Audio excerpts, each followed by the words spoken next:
네, 오늘은 야고보서 3장 2절부터 12절까지 말씀을 공부하도록 하겠습니다. 오늘 본문을 보면 언뜻 말 조심하라고 하는 그런 내용인 것 같아요. 그런데 좀 더 자세히 살펴보면 그런 뜻이 아님을 알 수 있는데요. 일단 2절을 보면 이 사실을 알 수 있습니다. 2절은 이렇게 말씀하고 있습니다. 우리가 다 실수가 많으니 만일 말에 실수가 없는 자라면 곧 온전한 사람이라, 이렇게 말씀하고 있습니다. 여기 보면 우리가 다 실수가 많다고 했습니다. 이것은 당연한 말이죠. 왜냐하면 사람은 연약해서 그 원함 따라 살 수 없는 존재이기 때문에 그렇습니다. 세상에 누가 실수하며 살고 싶겠습니까? 혹 어떤 일에 실수라도 하면 다음에는 절대 실수하지 말아야지 하고 마음을 단단히 먹어보지만 얼마 안 가서 또 같은 실수를 하는 것이 바로 우리들 아닙니까? 더구나 말의 실수는 말할 것도 없는 것입니다. 하루에도 얼마나 많은 말을 하고 우리가 삽니까? 그러다 보니 말의 실수도 그만큼 많이 하게 되는 것인데요. 그래서 말의 실수가 없는 자라면 온전한 자라고 한 것입니다. 우리는 스스로 온전한 자가 될 수 없죠. 이 말은 다른 말로 우리는 말의 실수를 안 할 수가 없다는 것입니다. 이렇게 말하면 어떤 분은 아닙니다. 혀를 길들이면 되지 않습니까? 즉, 말 실수를 안 하려고 노력하면 말 실수를 안 할 수가 있게 된다는 거예요. 그런데 7절, 8절을 보면 혀는 길들일 사람이 없다라고 아예 선언해 주셨습니다. 제가 읽어보겠습니다.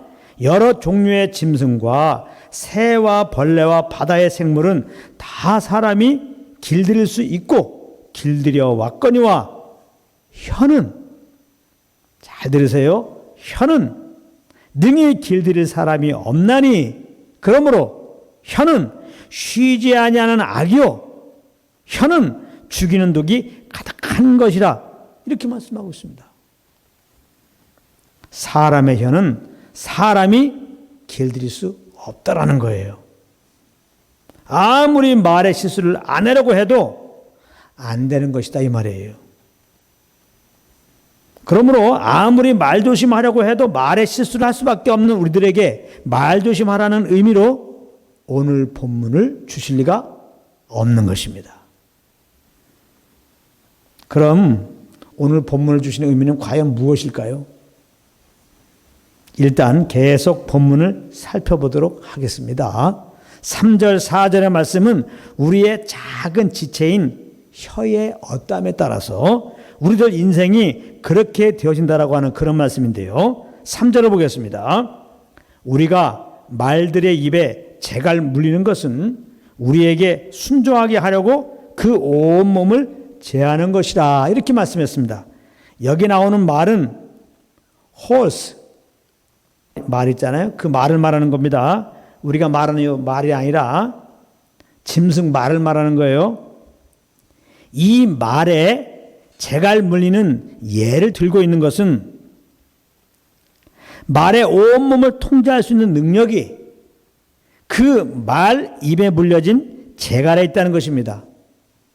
즉, 재갈이 말의 입에 물려짐으로 인해서 그 힘센 말이 통제가 되듯이 우리가 주님의 통치를 잘 받는다고 하는 것은 우리 입술이 잘 통제되는 데 있다는 것입니다. 그러니까 이 말은 무슨 말입니까? 우리의 혀의 어땀에 따라서 우리 삶이 그렇게 된다는 것입니다. 4절 보겠습니다. 또 배를 보라. 그렇게 크고 광풍에 밀려가는 것들을 지극히 작은 키로서 사공의 뜻대로 운행하나니. 이 구절은 큰 광풍에 밀려가는 배의 운명은 작은 키에 달려있다는 말이죠. 그러니까 이 말씀 역시 무슨 의미입니까?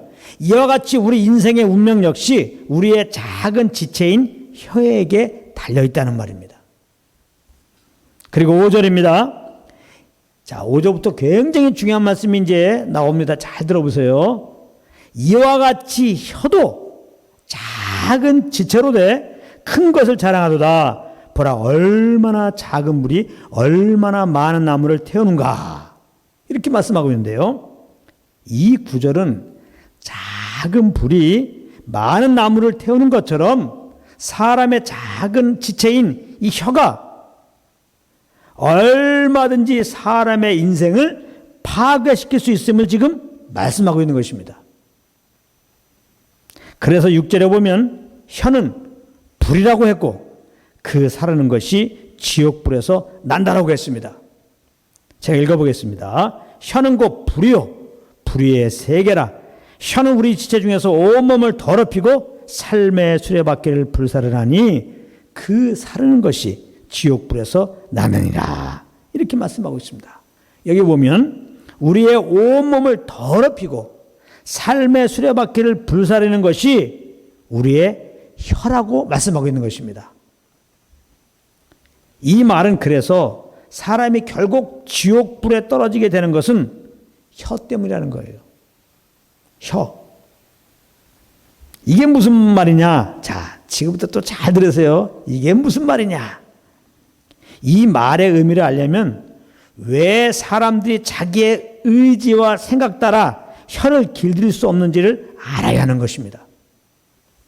그것은 혀에서 나오는 말은 우리의 의지와 생각에서 나온 것이 아니라, 잘 들으세요, 우리의 본성에서 나오는 것이기 때문에 그렇습니다.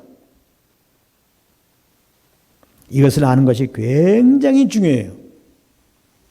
그래서 사람이 말의 실수를 안 하려면 말조심하려고 다짐하고 노력해서 되는 것이 아니라 그 본성이 바뀌어야 된다 이 말이에요. 예수님은 마태복음 15장에서 이런 말씀을 하셨습니다. 18절 20절 제가 한번 읽어보겠습니다. 입에서 나오는 것들은, 잘 들어보세요, 사람의 입에서 나오는 것들은 마음에서 나오나니 이것이야말로 사람을 더럽게 하느니라. 마음에서 나오는 것은 악한 생각과 살인과 간음과 음란과 도둑질과 거짓 증언과 비방이니 이런 것들이 사람을 더럽게 하는 것이요 씻지 않은 손으로 먹는 것은 사람을 더럽게 하지 못하느니라. 이렇게 말씀하셨어요.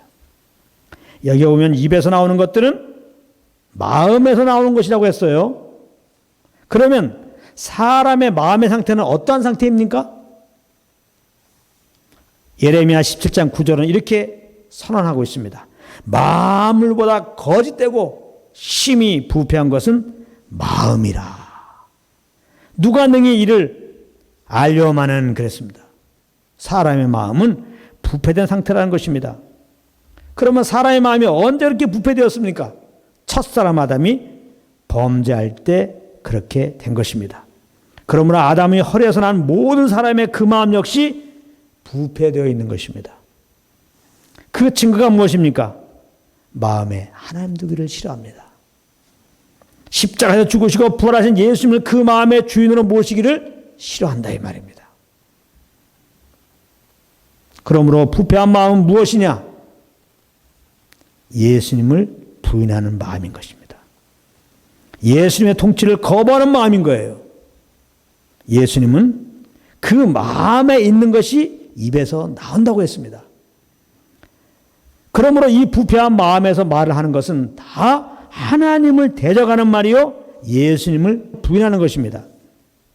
그래서 6절에는 혀를 보고 온몸을 더럽히고 삶의 수레바퀴를 불사는 것이라고 한 것이고 8절에는 쉬지 아니하는 악이요 독이 가득한 것이라고 말씀하신 것입니다.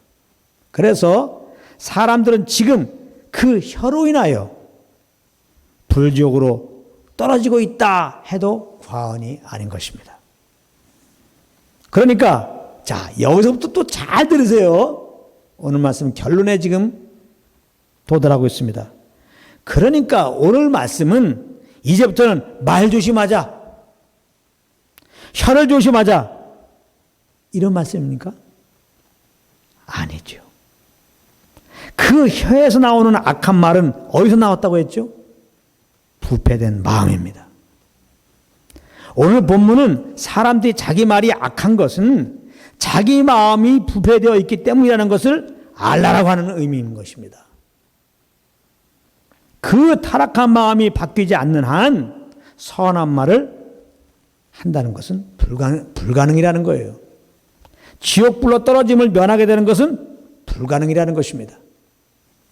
그러니까 아직까지 예수 믿지 않으신 분들은 오늘 말씀을 잘 듣고 그동안 내가 내 삶의 주인 되어 살았던 것을 회개하고 그 마음에 예수님을 구주로 내 삶의 왕으로 꼭 모시기를 바랍니다. 그리하면 하나님께서 죄 용서하여 주시고 영생을 주셔서 새 사람이 되게 해 주십니다. 거룩한 하나님의 자녀로 새롭게 해주신다 이 말이에요. 거듭나야 돼요. 예수 믿고 우리 영혼이 거듭나야 돼요. 마음이 새 마음이 되어야 한다 이 말이에요. 이제 그 타락한 마음으로 살던 옛사람이 예수님의 십자가와 함께 장사 지낸 바 되고 예수님의 거룩한 마음을 소유한 새 사람으로 예수 믿을 때 거듭나게 되는 것입니다. 예수 믿고 거듭나야 돼요. 새 사람이 돼야 돼요. 꼭 예수 믿는 구주로 영접하시기를 권면합니다. 자, 그런데 또 문제는 뭐냐? 믿는 자들입니다. 믿는 자들. 믿는 자들은 이제 예수님의 거룩한 마음을 소유한 새 사람이 되었기 때문에 믿는 자들의 입에서는 하나님을 찬양하는 말만 나와야 되는데 가만히 보면 형제를 저주하는 말이 나와요. 형제를 판단하는 말이 나와요. 하나님을 대적하는 말도 나온다 이 말이에요. 이것은 마땅한 것이 아닌데 말입니다. 10절부터 12절 이것을 말씀하고 있습니다. 한 입에서 찬송과 저주가 나온도다. 내 형제들아, 이것이 마땅하지 아니하니라. 샘이 한 구멍으로 어찌 단물과 쓴물을 내겠느냐. 내 형제들아, 어찌 무화과 나무가 감람 열매를, 포도나무가 무화과 나무를 맺겠느냐. 이와 같이 짠물이 단물을 내지 못하느니라. 예수 믿고 겁나 우리들, 주님의 새 마음으로 새롭게 된 우리들, 그러므로 입만 열면 주님을 찬양하고 주님을 자랑하는 말만 하는 것이 마땅한 것인데 어떻게 겁난 자들이, 주님의 새 마음으로 새롭게 된 자들이 여전히 형제를 저주하고 있냐 이 말이에요. 하나님을 대적하는 말을 하고 있냐 이 말이에요. 형제를 미워하는 말을 하고 있냐 이 말이에요. 형제를 정죄하고 판단하는 말을 하고 있냐 이 말입니다. 믿는 우리들은 거룩한 예수의 생명으로 새롭게 된 자들인데, 거룩한 그 하나님의 마음을 가지고 있는 자들인데, 그렇기 때문에 우리들의 입에서는 구원의 주님만 찬양하고 자랑하고 증거하는 것만 나와야 되는 것이 정상인 것입니다. 마땅한 거예요. 그런데 왜 그렇게 안 될까요? 참 이게 문제입니다. 그렇게 하려고 노력하지 않아서 그럴까요? 아닙니다. 그 이유는 우리 안에 계신 성령의 소욕을 쫓아서 말하지 않기 때문에 그런 거예요. 우리가 꼭 알고 있어야 하는 사실은 우리 영혼은 비록 겁났지만 아직 우리는 죄가 거하고 있는 육신을 입고 있다 이 말입니다.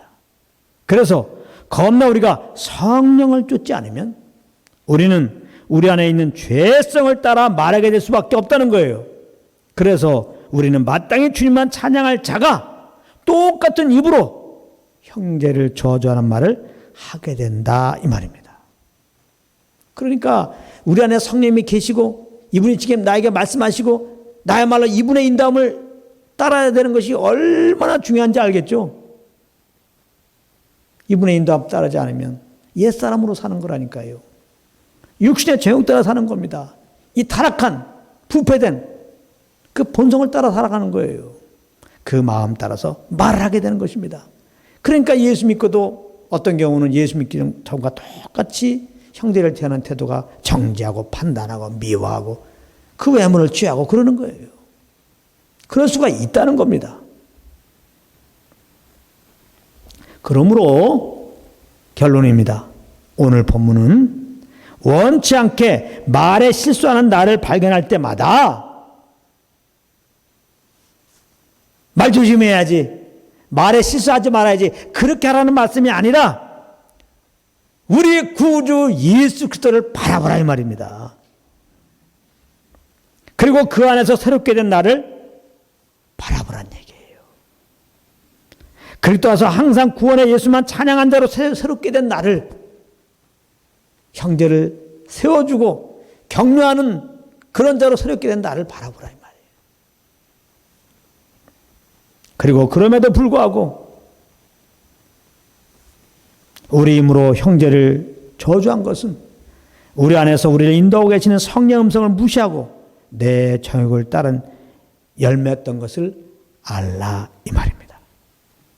그러므로 날마다 우리 안에 계신 성령님을 인정하시고 성령의 음성의 길을 기르는 가운데 그 인도하심을 따라서 말함으로 평생 구원의 예수 그리스도 그 이름만 자랑하고 찬양하고 증거하시는 한 분 한 분 되시기를 우리 주 예수 그리스도 이름으로 축복합니다.